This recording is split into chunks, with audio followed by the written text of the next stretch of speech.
Hey, how's it going, everyone? Just back in with another lesson on Revelation 11. So this chapter is really the cornerstone to my whole teaching, and I would say even fundamentally my whole life at this point, is that, it's an incredibly important chapter because it's very unique in what I teach, in that these two men that are described here in Revelation 11 are the two men in Acts 1, 10 to 11. And so I was told that by God, and I haven't heard that from anybody else, and I never will, very likely at this point. And so that's the foundation of my quote unquote ministry. And I live and die by that, quite literally. And so if that ends up not being true, then, my entire ministry unravels. And then I would, recommend people, first of all, always ask God what it truly is. And then, figure out, who are these two men, because there's clearly an interpretation out there that's correct. And so again, every time I hear anybody even speak of Revelation 11, it's like comedy for me, but, you may not be at that place yet, but, maybe this will help, this extra bit. But Revelation 11 to me, has not happened yet at all. And so that's an important thing for anybody going through the book of Revelation, quote unquote, on your own, is just use common sense and decide, has this happened yet? Has there been even like an inkling towards any of these things happening? Is it being set up to happen, and any of that? And so I obviously believe that it's been set up, just by me knowing who these two men are is a form of the setup. But because I know that I was told that this chapter and chapter 16 are running in parallel. And so you'll notice they end in very similar ways, with an earthquake and hail and all that. So, but they're the ones administering those plagues, and not just those, any others that they want. And I'll read that. So that's what I was told, and that I did not figure that out on my own, because it was told to me in a specific day, at a specific time of the day too. So that's my testimony, and that's what I'm going to talk about here in Revelation 11, that the Bible's always consistent. Every valid testimony in the Bible, according to Revelation 19:10, has to involve the spirit of prophecy. And so there's no more of these days where you just say, oh, I did a missions trip and all that, and those are obviously good, like people who are doing it genuinely, like giving to the poor and all that. That's not a testimony. Okay, those are charitable works, no doubt. And then if they're done sincerely, clearly will receive rewards. But that's not a testimony of Jesus, because this is, and then I'll reaffirm that in Revelation 11, because the entire Bible is consistent. It's the same group of people saying the same thing, and they're not debating and arguing with one another like we see going on here on earth. Revelation 19:10, and I fell at his feet to worship him, and he said unto me, see thou do it not, I am thy fellow servant, and of thy brethren that have the testimony of Jesus worship God, for the testimony of Jesus is the spirit of prophecy. Okay, and then we're going to get that reaffirmed to us here in Revelation 11. And so it's absolutely amazing. And so this is it, this is what I live and die on. And so if anybody has a different interpretation, or even believes that they're the fulfillment of this, then, my ears perk up. I'll, like at this point, again, like I said, it's basically a joke, every other interpretation, but it's what my entire ministry rests on, because it's unique, and then it was told by God. It's not Mystery Babylon. You could figure that out. You don't need, it's not that deep, okay, or anything like that. And so I'm not saying it's not a precious truth, because it is. It's a powerful one, and it's very relevant, of course. But, this one is unique, and so if this doesn't happen, then, don't really take anything on my channel seriously, I would say, at all. But, if you do believe that this is true, and maybe this lesson will reaffirm it, then, this is going to happen, while I'm here. And that time's running out, which I'm thankful for. So just be aware of that. So these two men will be here, they'll be quote unquote exchanged for 144,000. Okay. And so 144,000 men being taken away from this earth, who have no guile in their mouth, according to Revelation 14, is basically a preliminary blow to the earth, because those are the truthers of all truthers. And so the earth will lose a lot of their truthers, you know? And so it's not only them, because there's a group after that gets sifted called the mixed multitude, who have faith in God, but that's a big blow. That's a lot of, quote, righteous power, energy that's being taken away, you know, but then it's balanced out, you know, with these two witnesses. And so that's what it says in Acts 1:10 to 11. And I believe that's going to happen while I'm here. Revelation 11, and there was given me a reed like unto a rod, and the angel stood saying, rise and measure the temple of God. That's 144,000. It's a coded reference. And I did a lesson on that recently. Check that out. That temple is the elect, okay? And the altar, so that's a separate thing, and them that worship therein. So it's a group. It's talking about a group of souls. And that's in the spirit realm. So that's a coded reference to their salvation. Verse 2, but the court which is without the temple leave out. Now it's talking about the earth. Okay, and measure it not. So now God is going after the mixed multitude, a group that cannot be numbered. For it is given unto the Gentiles in the holy city shall they tread underfoot 40 and 2 months. So now we have a reference to 42 months.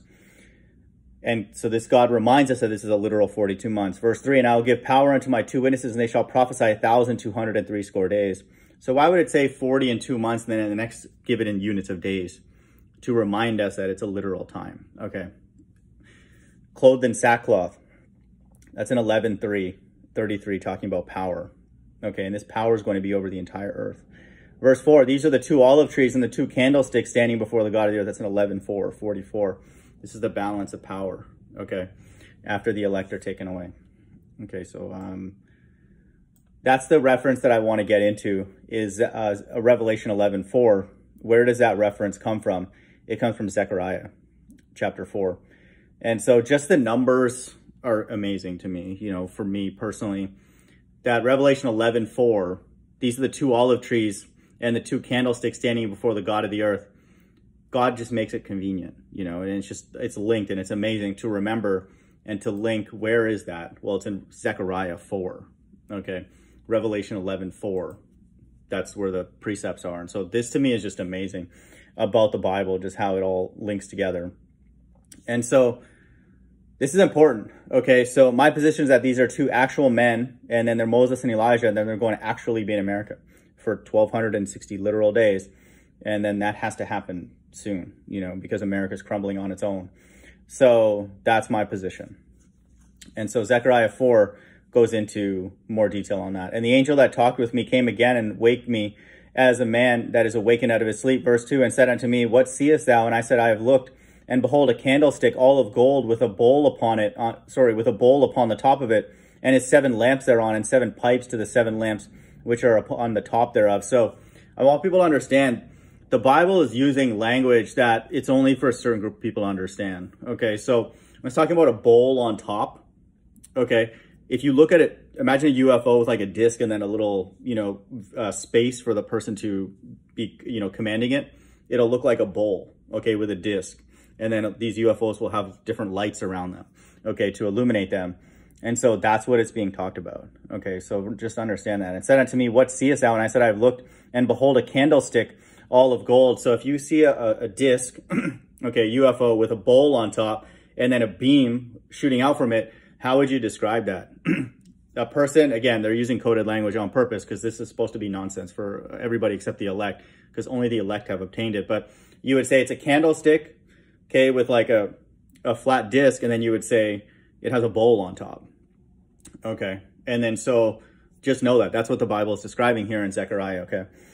With a bowl on top of it, and there's 7 lamps thereon, so it's going to have lights, okay? And those lights, when they shoot down, they're going to look like candlesticks, okay? Let's say there are lights illuminating the outside, and 7 pipes to the 7 lamps, so they're going to look like pipes, okay? Which are upon the top thereof, okay? And the 2 olive trees by it, and upon the right side of the bowl, and upon the left side of the bowl. So these 2 olive trees now are what's being described here in Revelation 11:4, okay? And these are the 2 olive trees and the 2 candlesticks standing before the God of the earth. And so when Christ returns, he's going to be returning with the 2 witnesses, okay? And then the whole sky is going to be covered with UFOs. And so those 2 olive trees are Moses and Elijah. And they're, I would suspect, in their own quote-unquote vehicles, okay? And so that's what's being described here. and the two olive trees by it, one upon the right side of the bowl and the other upon the left side thereof. So I answered and spake to the angel that talked with me, saying, What are these, my Lord? Then the angel that talked with me answered and said unto me, Knowest not thou what these be? And I said, No, my Lord. Then he answered and spoke unto me, saying, This is the word of the Lord unto Zerubbabel, saying, Not by might nor by power, but by my spirit, saith the Lord of hosts. Okay, Christ is going to be returning with spiritual power. Okay, he's not going to be returning as a man. Verse 7, What art thou, O great mountain?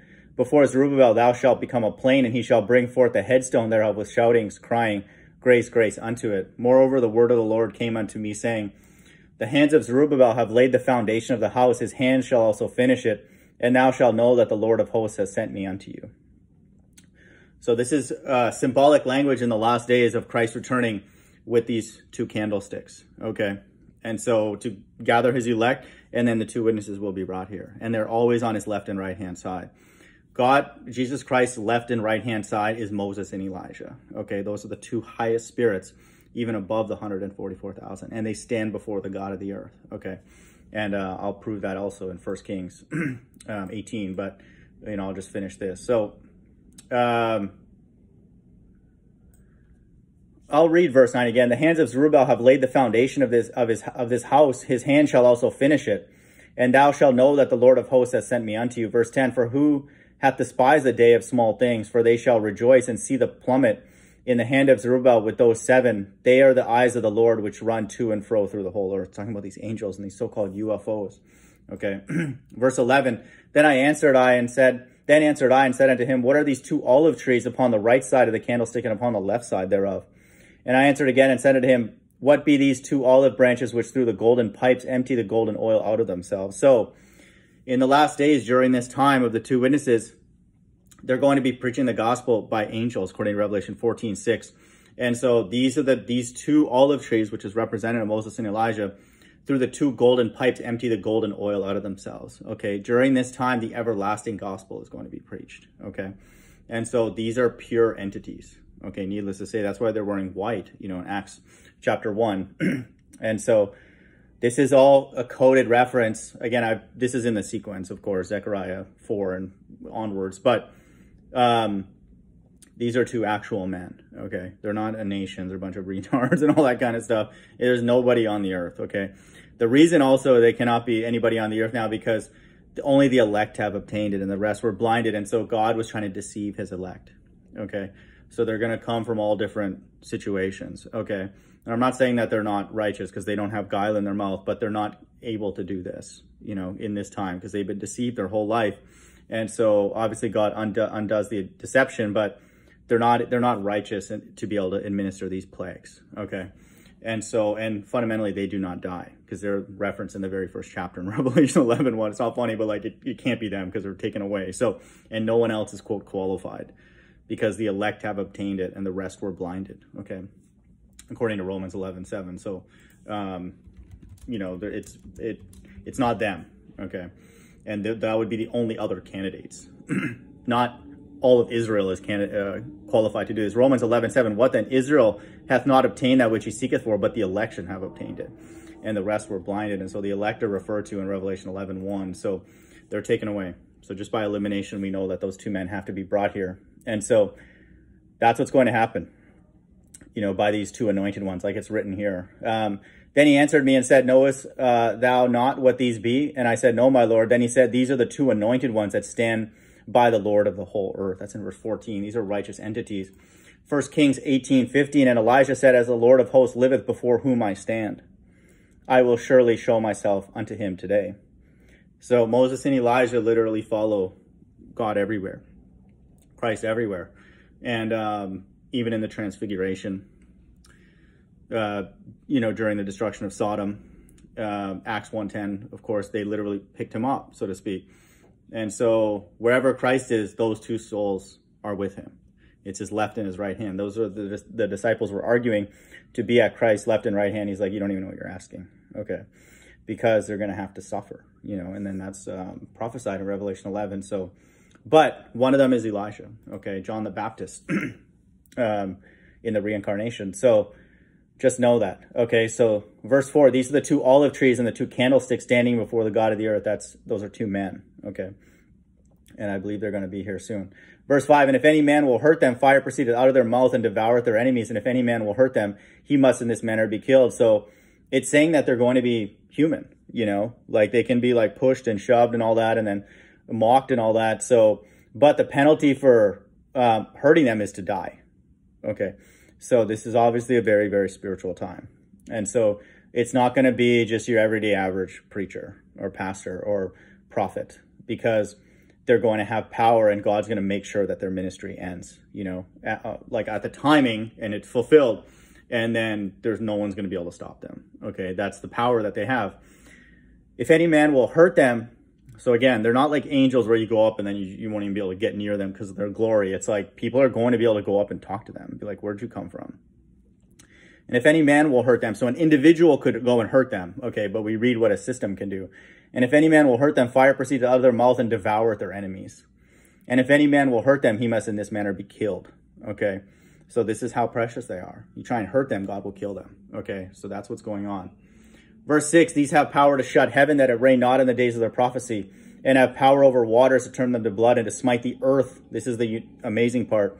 And to smite the earth with all plagues. Okay. As often as they will. And if you read Revelation 16 again, this is in verse 6. Okay. Those are the plagues. Okay. This has never happened in human history. Okay. Never has anybody, whether individuals or a group or anything, tormented the entire earth with plagues. Never. The entire earth. Okay. And obviously they're administering judgments. Okay. Based on people who took the mark. That's the first plague. And so they're all righteous judgments from God. Okay. God gave them this power.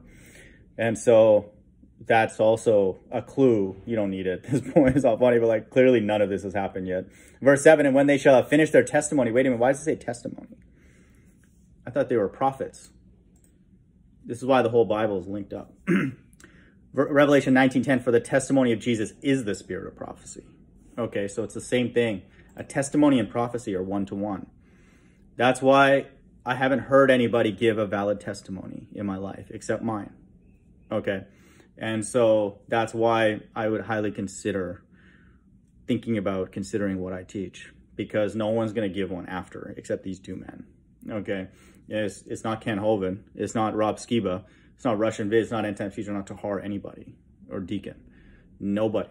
Okay, and that's why, again, this is not to be arrogant in any way, but you have not heard a valid testimony in your whole life, and I haven't either.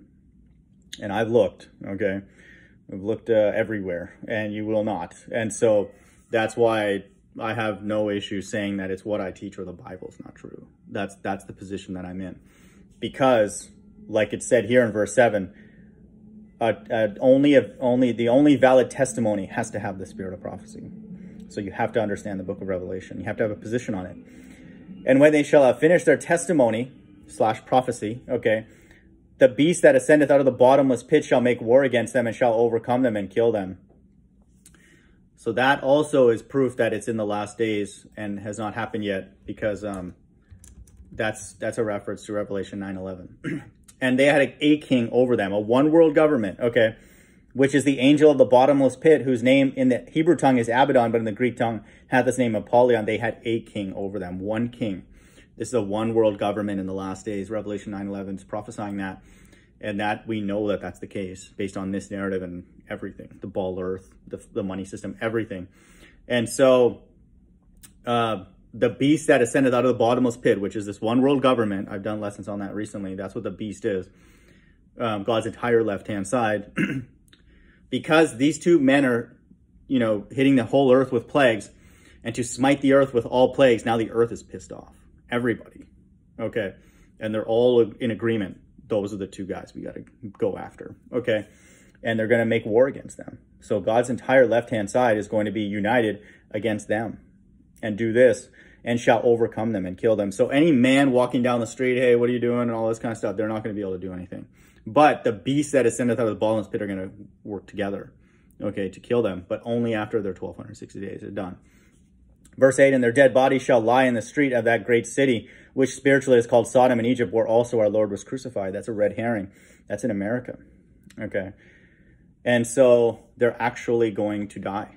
Okay. And so they're everyday men, Just like the men that came with Christ in Sodom for that destruction, they were eating. Okay, they had like arms, you know, digestive system and all that. Like if they're angels, why would they need food? Okay, it's like, yeah, pass me one of those GMOs. Okay, are you kidding me? No, God can make a body out of anything, even out of a stone, which is what the Bible says. So God is going to make two men appear in America for 1,260 days. And that's shocking to a majority of the world, even a majority of people that come by my channel, but not to me. Okay, I know that God can do anything. Okay, he can make an earth. Okay, it's like, what, I mean, it's not funny, but like, I mean, what, he can do whatever he wants. Okay, and of course he can do what he said he's going to do, because he's doing it right now with the mark of the beast. So it's like, it's not funny, but like, it's not that hard, okay, for this God. So just know that. And they of the people and kindreds and tongues and nations shall see their dead bodies 3 days and a half, and shall not allow their dead bodies to be put in graves. Just like leave them. Okay, they want to see what they've done. They're proud of their accomplishment. Okay, killing Moses and Elijah. So that's what the world's all about. That's what this world is about. God brings anybody here, they kill them. Okay, Most High brings his own son. Get out. Okay, Most High brings his son with all the saints. 1 Thessalonians 3:13. Let's fight against them. That's what this world's all about. Okay, which team are you on? And after 3 days and a half, the spirit of life from God entered into them, and they stood upon their feet, and great fear fell upon them which saw them. They're like, oh, we're not dealing with everyday average men here. Okay, you can't put this, can't bury the evidence, so to speak. Okay, then they know what's coming. Okay, then this is the final cleanup that's going to happen, because after they're taken away, their bodies are taken away because they're precious to God, America is just going to get burned. Okay, and so that's the first major judgment from the other nations are going to be set in array against America, because nobody in America God cares about at that point. His mixed multitude has been sifted away, sifted out, and then they're the last two. And so everybody in America at that time is on God's left-hand side, just going to burn it. Okay. And then Christ is going to reappear with all of his saints, according to 1 Thessalonians 3:13, and all my sequence videos for this battle and beginning in the Middle East. And it's not even a battle. It's just a cleanup, basically. And that's going to last 30 days, according to the book of Daniel. That's the last of it. That's the last of the fighting. Verse 12, I'll read verse 12. And they heard a great voice from heaven saying unto them, come up hither. And they ascended up into a cloud. That's a UFO. And their enemies beheld them. Their enemies. Okay. So these two men have to be hated. They have to be an enemy. Okay. There's nobody on earth right now who's an enemy to the whole world. Okay. Are you kidding me? Give me a break. You'd have to do a lot of evil, according to what the world would say, in order for that to happen. You know, a lot of plagues. And then that's exactly what they're going to do. If you read Revelation 16, they're going to start with people's bodies, sores, and then they're going to, you know, harm the wildlife. And then they're going to turn the water to blood. Okay, that could even be just from the blood of the animals. Who knows? But like, that are killed, and then a heat wave and a power outage and that kind of thing. So they're rattling the earth, and they can do more, however they want. Okay, according to Revelation 11 here. And so, but they're going to do at least in Revelation 16. So it's going to be, the earth is going to be literally rattled. Okay, tormented. The Bible says God is going to plead with all flesh. It's going to start with the flesh. Okay, and so that's what's going to happen. So now they're taken away. Okay, everybody in America is on God's left-hand side. He just burns it. Okay, same narrative as in Sodom and Gomorrah. He takes the righteous out first, and then he burns the place. Okay, and it was the same two. Okay, same two souls, Moses and Elijah, that accompanied him there. Verse 13, in the same hour there was a great earthquake, and the 10th part of the city fell, and in the earthquake were slain of men 7,000, and the remnant were affrighted and gave glory to the God of heaven. Who's a remnant? They have remnants in the Middle East. Okay, in a distant region, according to 2nd Ezra. And so they see all this happening. They see men being taken away. Because again, we live on a flat plain, and then you can see all this stuff happening. And then that's how big the earthquake was. Okay, it's going to shake the earth, literally. And it's the greatest earthquake, like it says here. In the same hour, there was a great earthquake. And that's the same one in Revelation 16. And the 10th part of the city fell, and the earthquake were slain of men 7,000, and the remnant were affrighted and gave glory to the God of heaven. The second woe was past, and behold, the third woe come quickly. The third woe was Christ returning with the elect and the saints. Okay, and that's the final cleanup. And the seventh angel sounded, and there were great voices in heaven saying, the kingdoms of this world have become the kingdoms of our Lord and of his Christ, and he shall reign forever and ever. That's the translation of kingdoms happening. And the 4 and 24 elders which sat before God which sat before God on their seats fell before their faces and worshiping God. We're talking about on these seats, they're on these so-called UFOs. Okay, that's the way they move. Okay, and that kind of thing. And so Christ is going to be returning with a whole host of people. Okay, whole host of souls. And it's going to be destruction.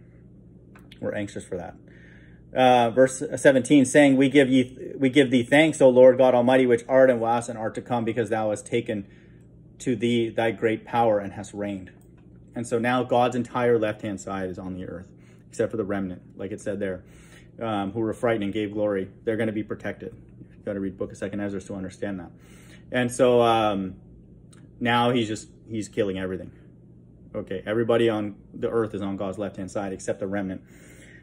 Verse 18, and the nations were angry and thy wrath is come. So this is the final woe, the third woe. And the time of the dead that they should be judged, and that thou shouldest give us reward unto thy servants, the prophets, and to the saints, and them which fear thy name, small and great, and should destroy them which destroy the earth. That's in verse 18, 666. And the temple of God was open in heaven, and there was seen in his temple the ark of his testament, and there were lightnings and voices and thunderings and an earthquake and great hail. And so if you read Revelation 16, that's a sister chapter. This is what I was told by the Most High. Verse 21, and there fell upon men a great hail out of heaven, every stone about the weight of a talent, and men blasphemed God because of the plague of the hail, for the plague thereof was exceedingly great. And so that's the same hail that's being described in Revelation 11. Verse 18, and there were voices and thunderings and lightnings, and there was a great earthquake, such as was not since men were upon the earth, so mighty an earthquake and so great. That's the same one in Revelation 11. And so after Revelation 16 comes Revelation 17 and 18. And then that's God describing what's about to be judged, which is America, Mystery of Babylon. And then it's going to get burned, okay, right after Revelation 16 is done. And so that's the sequence, okay? And so that's what I was told. And that's what I believe is going to happen very, very soon. So point of this lesson was just basically those two witnesses are two men, okay? And they're very, very precious souls because they stand before the God of the earth, literally, okay? Revelation 11:4, these are the two olive trees and the two candlesticks standing before the God of the earth. 1 Kings 18:15, okay, that's in 18 plus 15 is 33, okay? This is the righteous rulership, okay, leadership. So, and Elijah said, as the Lord of hosts liveth, before whom I stand, I shall surely show myself unto him today. And so this is oftentimes, not always, but Christ's second coming is signified by 33. And it's the same here. When I will surely show myself unto him today. Okay, and so this is when Christ returns, he's going to be appearing with the two witnesses, okay, and a whole host of angels. And then to gather his elect, okay? But the two witnesses are going to be brought here. And so that is the quote-unquote cornerstone of my teaching. And to me, the Bible doesn't make sense, you know, unless that is the case. And so it's very, very clear that we're going to see these two men soon. Hope everyone's doing well. Bye.